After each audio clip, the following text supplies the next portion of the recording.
And this is going to be the biggest crash in world history.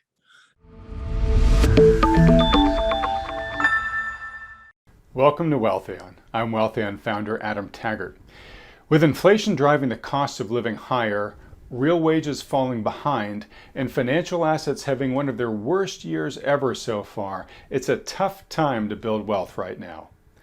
And it's likely to get even worse, says today's guest, Robert Kiyosaki, author of Rich Dad, Poor Dad, the #1 best-selling personal finance book in history. Robert's also just finished a new book, The Capitalist Manifesto, and joins us today to both warn us about more challenging times ahead and to inspire those paying attention to prosper in ways most of today's investors are unaware of. Robert, thanks so much for coming on the program. Adam, it's my pleasure. And we're just laughing, when we were setting this up. You and I are now the senior citizens of this whole thing. And if you guys, for those of you listening in, Adam and I are not new guys. I mean, I watched all these new guys on YouTube and I'm going, oh my God. I mean, and the good thing about being older is you have some history behind you, right? Well, we do. And like I said, before we turned the recording on here, Robert, you've seen the sizzle being sold so many times in your life that you can smell the snake oil, from a mile away. So it was you and Chris and then Richard Russell. Remember that? Because 20-something years ago, Richard was warning us. You and I were the new guys, the kids with Chris. But I want to say this. One of the things I remember from you and Chris saying was this, is you have a football stadium and it starts to fill up with water. Was it one drop at a time? When do the people in the stands find out it's too late? Yeah. And the answer to that, so is that magic eyedropper that you squeeze out one drop and it doubles in size every minute. And depending on how you calculate the volume of the stadium, it's something like 50 minutes. Yeah. And this is like a Yankee Stadium size stadium. Right. But to your question, the point at which the people can see the field beginning to fill up with water, and notice that there's going to be a problem, I think it's at 45 minutes. So only 5 minutes to go, that just the infield is covered by like 3 feet of water. And you go from just being able to see a little of it to the entire thing being filled up in just 5 minutes. And the whole point of that is with exponential functions, like so many of the problems we face are, by the time you can actually see the problem, it's way too late to actually avoid it. At that point, your choices are really just about how you're going to manage this thing that's about to slam into you. Got it. So being the old guys, like I was talking to Jim Records about the value of being old guys now, because he was long-term capital and all that stuff. We've seen it, done it. And the story is always the same, like that. What's her name? Kathy Wood from ARC. Yeah. And they all say the same thing. This time it's different. This is the new economy. So Adam, as the old guys, and using your metaphor of Yankee Stadium filling up with the magic eyedropper, how many minutes are left? Oh, great. Well, Robert, this is supposed to be an interview of you, but in terms of things like when we're going to have to really deal with the repercussions of the just tremendous and excessive amount of debts that we built up in the system that are basically, we pulled so much of tomorrow's prosperity into today, stealing it from future generations. We've been trying to avoid those repercussions over the past many decades by money printing and kicking the can as far as we can financially. I honestly think we are in, I think we're in those final 5 minutes. I think we can certainly see the infield is filling up with water. I would say it's more than 3 feet deep at this point. Now, is it going to be 2 years or 10 years?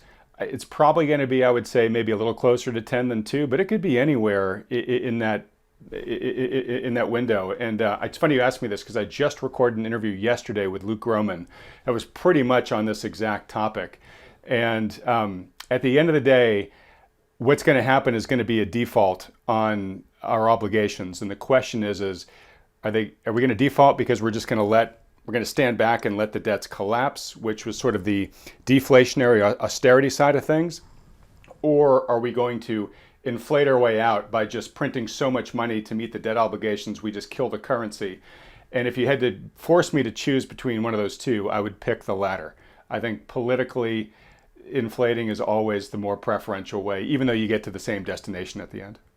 Right. So again, there's an advantage of getting older, is all I'm saying. And Jim Rickards and I were just laughing our butts off, going, so we've heard all this before, but we're down to the last 4 minutes. And the question is, are you going to keep doing the same thing? I think that's our question today. And I was just listening to your podcast with Peter Bogfar. Oh, thanks. That was a great interview. Smart He's guy. saying the same thing. Absolutely. Yeah. Absolutely. And to be honest, Robert, I don't select for philosophy when I bring somebody on this show. I try to select for people who have an empirical basis for their macro views. But it's amazing that I would say, the vast majority of people that I bring on the show share our same concerns here, even though I'm not selecting for it. But the people that actually crunch the data, use history as a guidepost, and are capable of empirical thought in terms of projecting our current trajectory out, it's pretty hard for them not to come to a similar conclusion at the end of the day. Well, so the reason I'm saying with this, YouTube, and they're doing a great job with social media, but I'll give somebody else some other ideas how bad this is and why being old might be better, is that we are just coming out of the longest bull run in history, 11 years. Started in 2011. And at 2011, I made the biggest fortunes of my life because that was the MBS, mortgage-backed securities, and the CDO crashes, the real estate crashed. And I backed up the truck and I borrowed $300 million to buy the best real estate all across the Southwest. Now, and there's other guys like, I forgot the guy says live debt free, and there's a billion ways to go to heaven. Living debt free is not one of them. But this is the point I want to make, is that while listening to all of this stuff, what Christine Lagarde said, what did Christine Lagarde say when they interviewed with Peter Bogfar? So very recently, I think you're referring to, and correct me if you're thinking of something else. Oh, sorry. I know what you're saying. You mean the whole, like, when it gets serious, you have to lie? You got to lie. Yeah, exactly. But the thing is, not only that, I'm watching all these young guys, they entered the biggest bull market, the longest bull market in history. They're walking around in diapers in 2008. And now they're on YouTube with their channels and they're talking about this, they're talking about that. They've never seen a crash. And this is going to be the biggest crash in world history. And these guys are giving advice. So it's my way of saying to your audience, find out how old they were when they were wearing diapers. What year was it? Well, that's a great filter. And look, Robert, I've known you for a long time. Yeah, I mean, we go way back. We've gotten old together, although you got a couple years on me, but weirdly, I'm a lot whiter in my beard and you look a lot younger. So clearly you're doing something much better than I. Only my hairdresser knows for sure. Remember that old Clairol ad? But one of the things that I learned about you early on, and I think most folks kind of know your backstory if they've read your book, Rich Dad, Poor Dad, and they know you were in the military and all that. But you are a huge student of history. Yeah. You're a voracious reader. You partner up to big thinkers like Buckminster Fuller. So not only have you lived a long time and done very well for yourself with the decisions that you've made, but you've based a lot of your decision making on the shoulders of giants. You really understand what has happened in previous cycles before you were even born, right? So when you sort of, my point is, I don't think you're taking it lightly when you're saying you think that the biggest crash in history is ahead of here, because you have a pretty expansive knowledge of history. Right. And be careful who you're taking advice from. How old are they? Because this is the longest bull market in history. And I look at some of these young kids, and I own some Bitcoin, I own some Ethereum, but they're all saying the same thing. This time it's different, and Bitcoin's crashed. But talk about study. Look at this book here. This is my friend, J. Edward Griffin. That's study. Yeah. And so then I went and sought out G. Edward Griffin, and I sat down with him. And interesting, we met at Jekyll Island in, I think, South Carolina. Oh, is that actually where you met him, at Jekyll? And for folks that don't know, Jekyll... Yeah, he had a conference there, and I said, I'm going to check him out at the very place where the Federal Reserve Bank was created. And the Federal Reserve Bank I can't believe that. I mean, people say, don't fight the Fed and all this. Well, my question to everybody is this: can the Fed print oil? Can the Fed print gasoline? Can it print food? But everybody sits there and they've been brainwashed by Wall Street to go, do as the Fed tells you to do. Well, you got to be kidding me. Those guys are the three stooges, Janet Yellen, Biden, and Powell. You got to be kidding me. Why would you listen to them? You know? Well, it's a great point. We talk a lot in this program about if you look at the track record of the Fed, as a forecasting agency, I mean, they're almost perfect in their record of being inaccurate, right? And oftentimes wildly so. You're very kind. From a policy standpoint. Adam, you're always a gentleman. I call them liars. Yeah, well, it's another thing about you, Robert, that most folks probably already know, but you're an extremely straight shooter. But the point is when you look, if you look at their words, if you look at their actions, they've also got a great history of policy error after policy error. And I think right now you can say we're in the current state we're in right now because of policy errors, but I think they're in the process of making another one, which is, tightening extremely into a fast slowing economy. And I think that they are going to, just like they eventually created the inflation they were looking for, but just got way too much of it, I think they're going to get the same demand destruction they're looking for, just way too much of it again. So yeah, to your point, why anybody really puts any faith in what those guys say, I don't know. The thing out of being old, because I remember Volcker saying it's going to crush, so he raised interest rates, right? So Powell is now channeling the spirit of Volcker. And, when Volcker crushed inflation, debt to GDP was 30%. And today it's 125% if you believe the numbers. Right. So if he channels Volcker, and the other thing about history will tell you this: there's never been a soft landing. It's more Fed talk. Right. And I think the big debate, at least on my channel with the experts I bring in, is does Powell have the backbone to be a Volcker here? Because to your point, with so much debt out there right now, the system can't take higher rates the way that it could back when Volcker was doing this. And so you're really putting the entire stability of the entire system at risk here. And the big question is it all bluster, right? And we could go back and forth on this today, Robert, but the short answer is we're not going to have too long to find out. I'm just saying, be careful the age of the person you're listening to, because most of these guys on YouTube today were in diapers in 2008.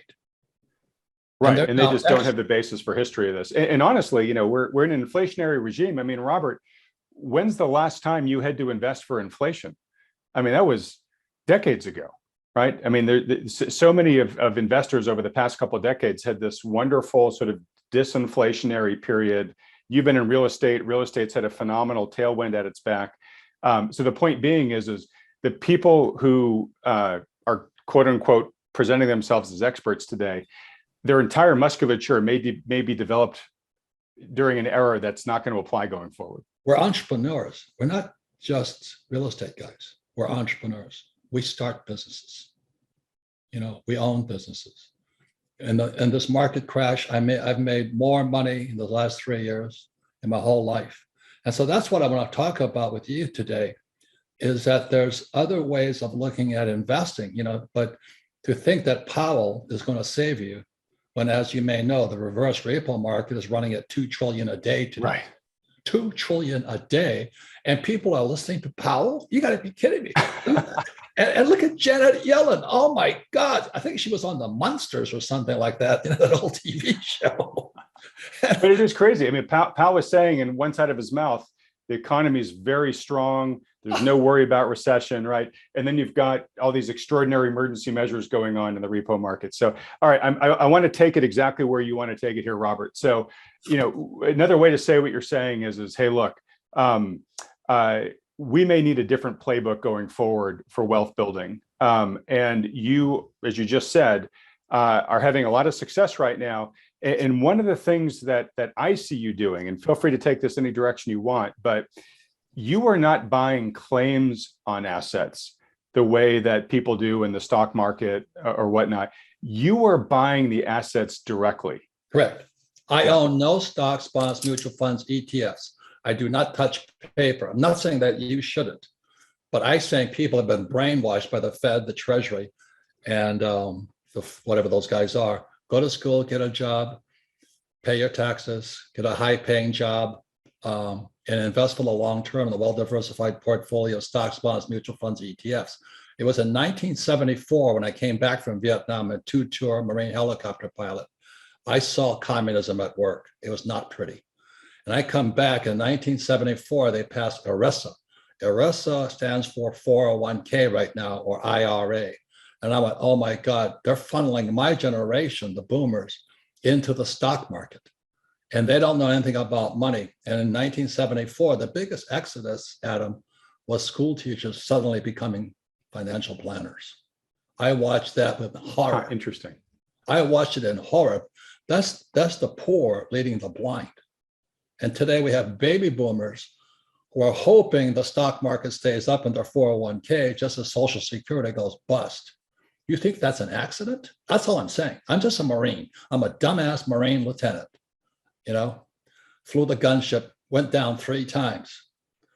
But today I listen to this bullshit and I go, oh my God, how can we be that stupid? Because we went to school, we did as we're told. Don't fight the Fed, do as the Fed tells you. Invest for the long term on a well-diversified portfolio of stocks, bonds, mutual funds, ETFs. And don't worry, Powell is now channeling Volcker. When the debt to GDP is 120%, you got to be kidding me. All right. So I just had a long discussion with Lance Roberts this past weekend on sort of the horrible state of financial literacy in this country. So that's the world that you live in, Robert, in terms of trying to help sort of re-educate people here. It's a big focus of your books. It's a big focus of your conferences and whatnot. So let's do a little re-education right here. What do I do? Let me tell you what I do. Okay, so start there. So when they were dropping the interest rates, I thought I died and went to heaven because I'd buy apartment houses. I own 13,000 apartment houses. Every time the Fed dropped the interest rates, it jacked the value of my properties up, but I also improved the properties and I refinance out. So today I own no money in any of my properties, 13,000 units, all throwing cash. But right. that's sorry, let me just underscore here too. So a big factor of what you look for in an investment is cash flow. Cash flow, positive. Yeah, positive cash flow. So I don't want to interrupt you, but I just want to make sure people realize that that's going to be a common theme of what you talk about here. It's also called an infinite return. But the other thing too is Rich Dad is a brand now.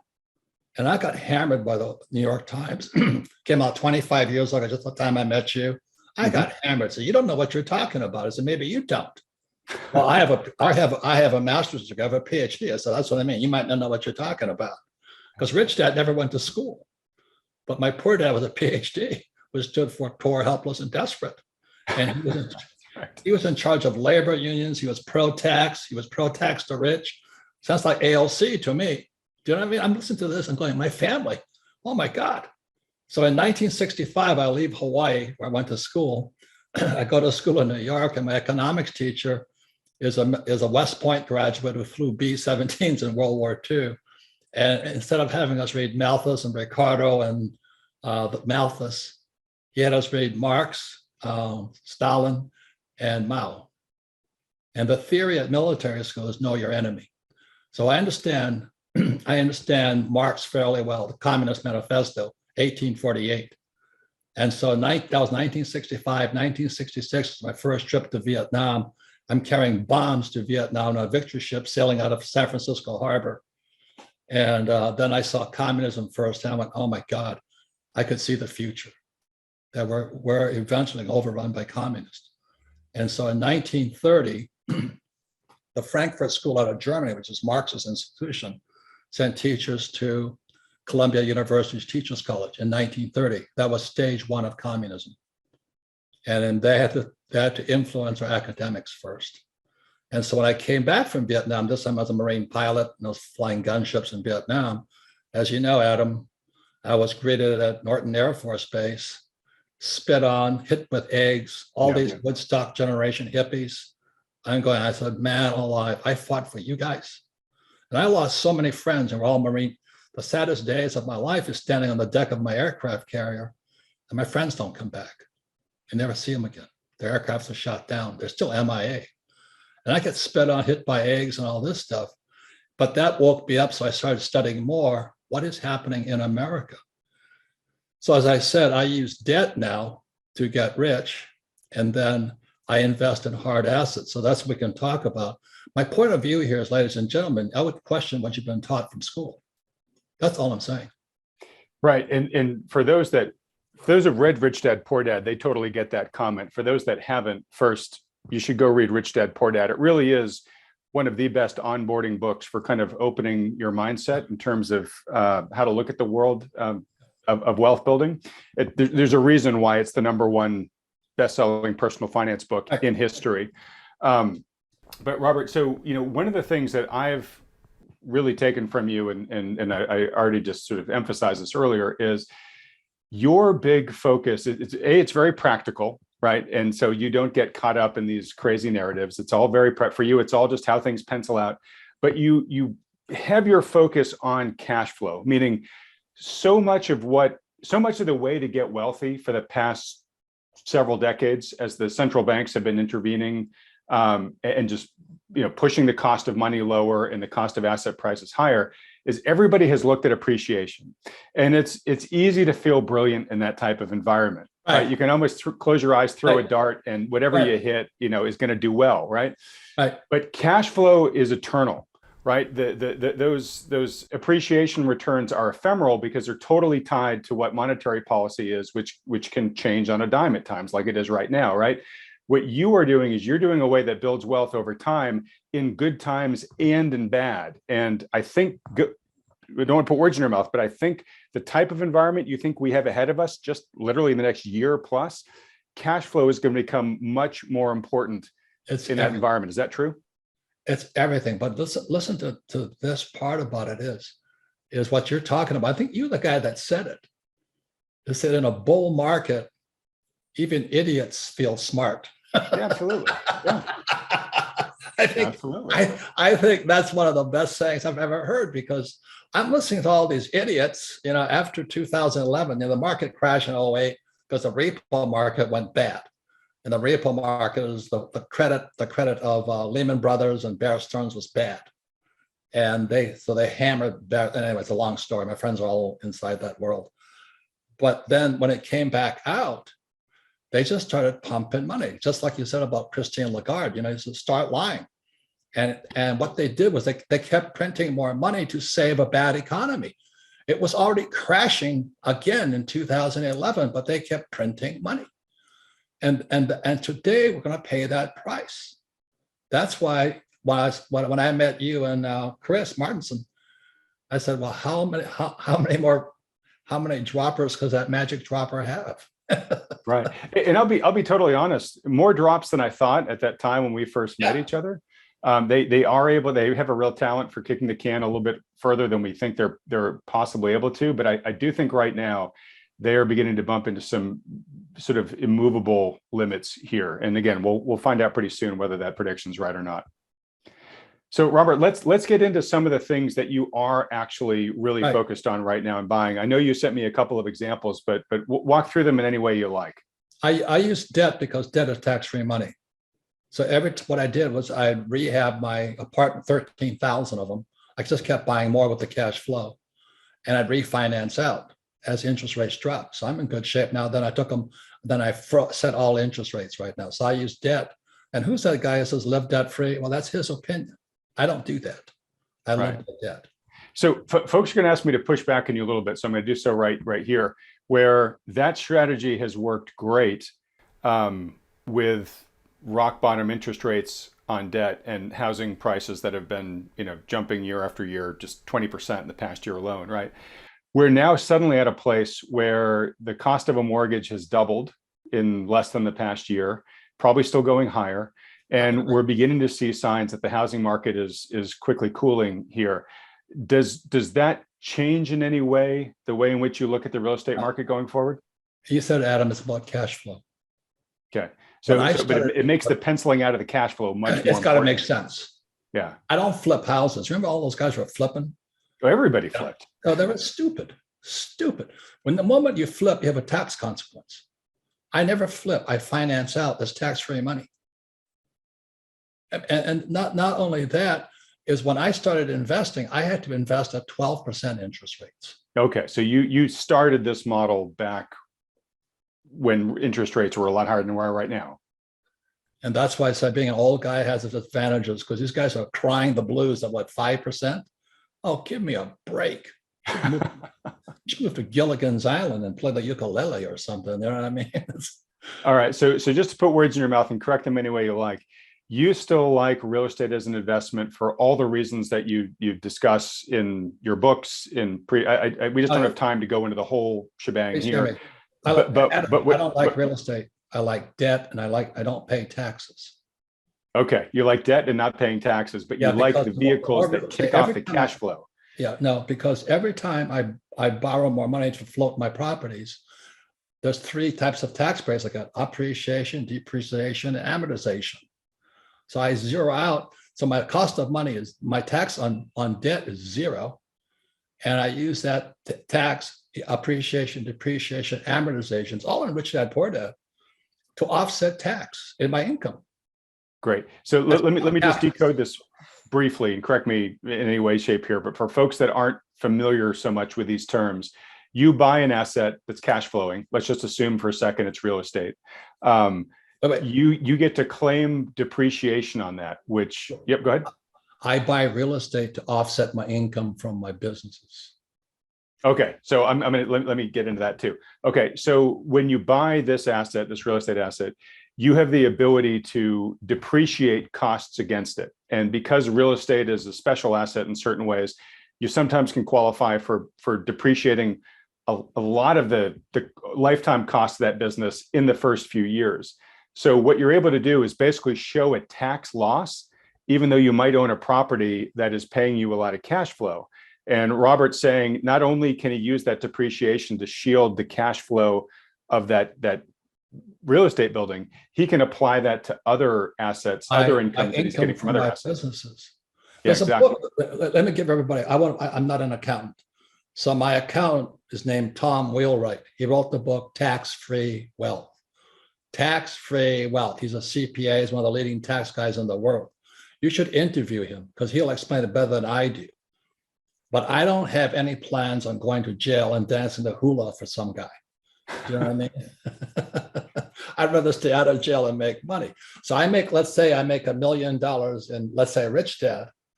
I have to buy a $4 million apartment house and I use 100% debt to acquire the apartment house. Then appreciation, depreciation, amortization wipes out my income from my business. Great. All right, folks. And what I want to say too here, just as Robert is highly experienced at this, yes. His model, he has learned how to do it, over decades. Don't just rush out necessarily and buy a property with 100% debt, but read his books. Definitely read Tom's book, and we'll put the cover to it up there when you mention it there when we edit this, Robert, so folks can read it, because Tom is he's a genius when it comes to real estate accounting. The guy's a genius, Okay, so let's talk specifically about one of your recent real estate investments. You just purchased a large 4-story senior living facility, and there's a reason why I emphasize the 4-story part of it. So can you tell us a bit about that? Yeah, it's a 4-story building on Camelback. Trump took a run at it. Like I said, Trump and I are good friends, but he took a run at it. But he couldn't get the zoning changed because of his charming personality. Naturally, everybody shut him down. So I got the whole property when it was still another property. I tore the former property down, and I got it rezoned from 3 stories to 4 stories. And instead of putting an office building in, I built a place for a luxury old age home and I'm going to be the first tenant. Well, some things that are important about that is the picture is up there, but you know how much I paid for that property?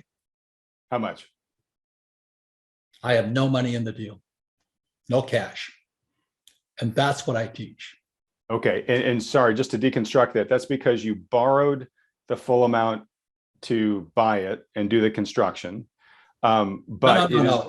The building was it was a 24-hour fitness. But I bought it because it was a triple net, which meant the tenant paid for everything. So all I needed to do was I borrowed $25,000 off of my house.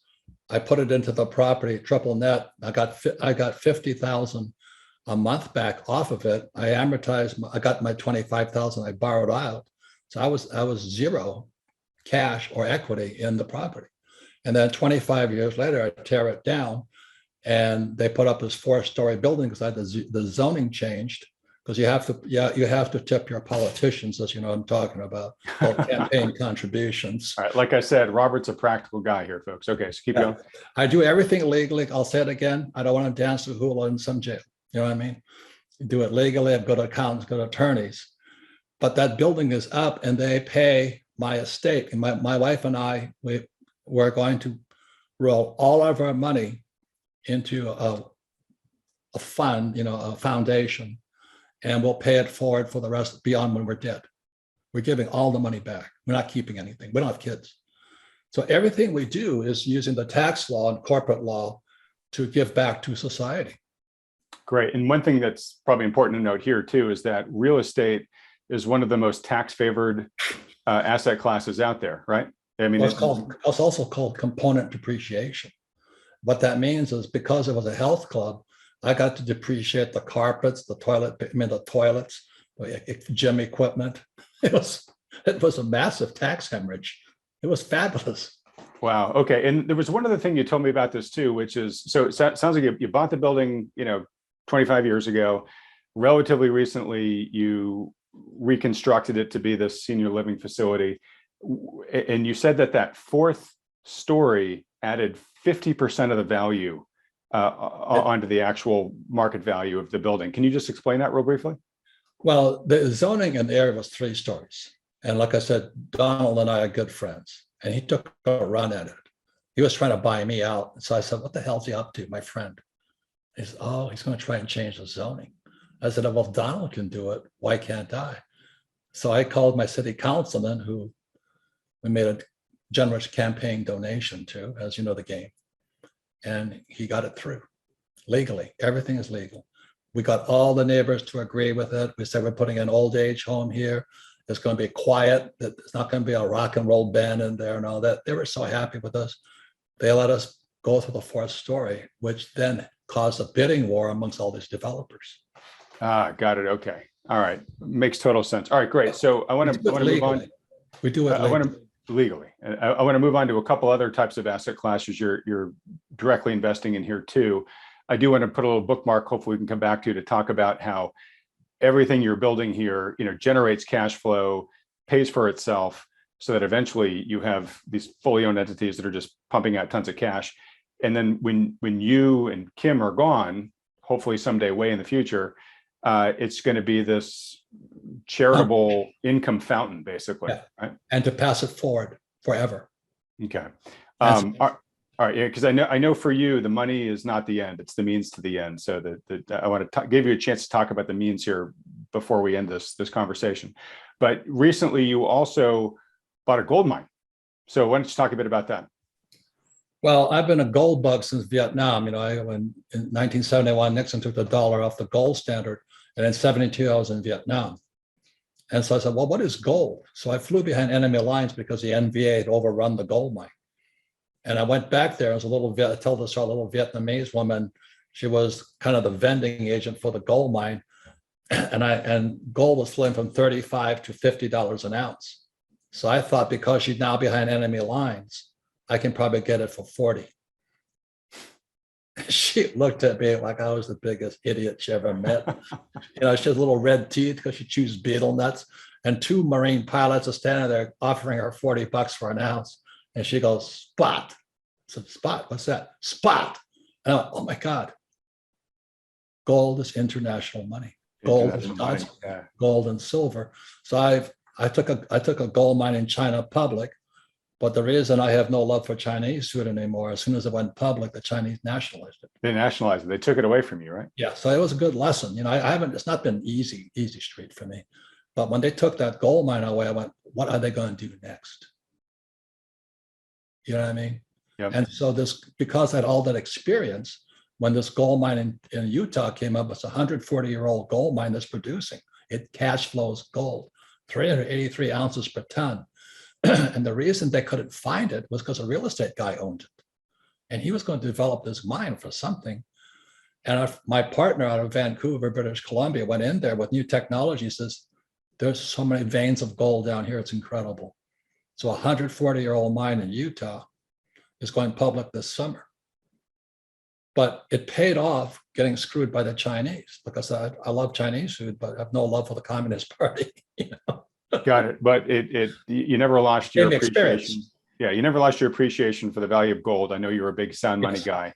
And probably the Chinese experience really gave you, a lesson in rule of law is really valuable when you need to count. And my concern as a Marine pilot, I think they're going to go after Taiwan. That's the horrifying thought to me. All right. Which is right now, it's a hotly debated issue, and I hope to God you're wrong, but totally understand the concern, and like I said, the risk is high enough that we should all be worrying about it. I'll put it that way. All right. So that's the gold mine. Now you're also investing in some living capital, and I'm thinking specifically about the cattle that you've recently invested in. Talk a little bit about that. Yeah. Well, the Fed cannot print beef. So I started, the food, if they, when Biden took, I also own oil wells, because when Biden took the Keystone XL pipeline off, my oil I was selling from the ground, which is a tax break also, went from $30 a barrel to $130 a barrel. Today it's like 120. Yeah. But I went, oh my God, this guy Biden is going to bankrupt us. I'm not saying him, but there's somebody who wants to bankrupt, because oil is the lifeblood of civilization. I worked for Standard Oil of California as a tanker officer when I graduated from school. I understand oil. I was on the Alaska pipeline and all this. I'm like, he's screwing us. So when he raises inflation, the poor and middle class will go broke. And that was just done as soon as he was being done before he took office. And so I'm looking at this guy's going to sell America down the drain. I'm not saying it's him, but somebody wants us to go broke.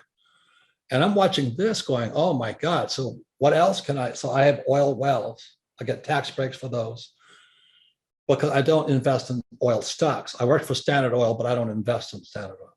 I invest in the oil in the ground. I'm a wildcatter. Everybody says don't do it. I don't recommend it, but I like doing it. My gold mines don't do it. I like doing it. But the biggest thing of all is food. And so my friend, who has a school system in California, he had to run from California because he got tired of being in the People's Republic of California. So he moved to Wyoming and bought this huge ranch. And he says, oh my God, I never knew there was so much money in Wagyu cattle. I went, what? So I was up in Wyoming inspecting this Wagyu bull. And the good thing about it, it's a real Japanese Wagyu bull. There's American Wagyu bulls and Japanese Wagyu bulls. But for some reason, how brands are, Wagyu is a brand, like Ford or Chevy, Wagyu beef. So I stood up on stage the other day. I said, well, I've always wanted to be a Japanese breeding bull, but I bought a bull instead of, nobody laughed. So every time that bull has sex, I'm talking about a breeding bull. Yeah. He's out there making more cows like him. Yeah. You had cattle too, didn't you? Briefly, yes. I was a co-owner in a cattle CSA. Yes. Yeah. So I don't want to own the cattle. I just want to own the semen. Yeah. Well, but as you're saying, there's a lot of money in that, right? And at the end of the day, it's because you're producing something that is fundamental, right? It's food, right? It's protein, it's beef. Yeah. And anybody that's been to the market over the past year has seen the price of beef just skyrocket. Same way they've seen the price of oil and even gold if you look back over the past year and a half, gold's gone up a fair amount too.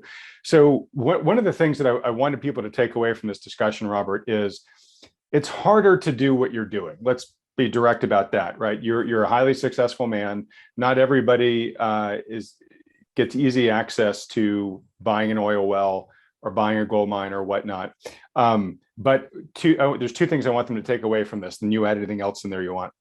One is that you are saying, look, I am trying to get as close to owning the direct wealth as possible, right? I'm not going through a claim. I'm not going through a company if I can avoid it.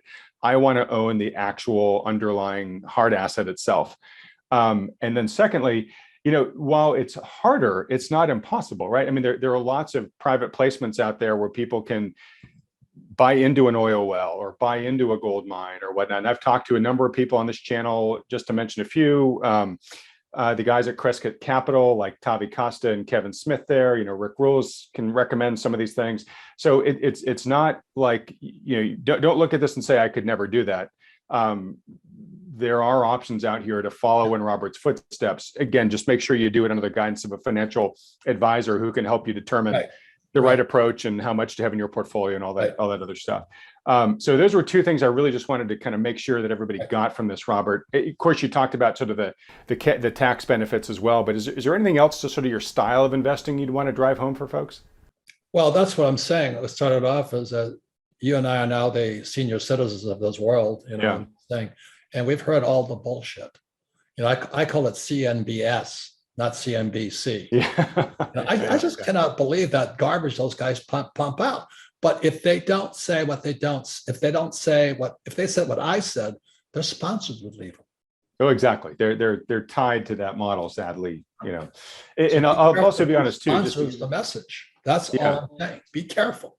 Well, and I'll give a little inside baseball. Today than ever before. Pardon me? There's more opportunity today than ever before, but not if you've been brainwashed into going to school, getting a job, paying taxes, live debt free, and invest in the stock market. This bubble right now, Adam, is a bigger bubble than 2008. This is the everything bubble. It's going to be not only stocks, bonds, but also credit. But it's more opportunity is going to come out of it. Well, and I think that's really worth digging into for a second, because you see a massive price correction coming ahead, right? Biggest crash of our lifetimes.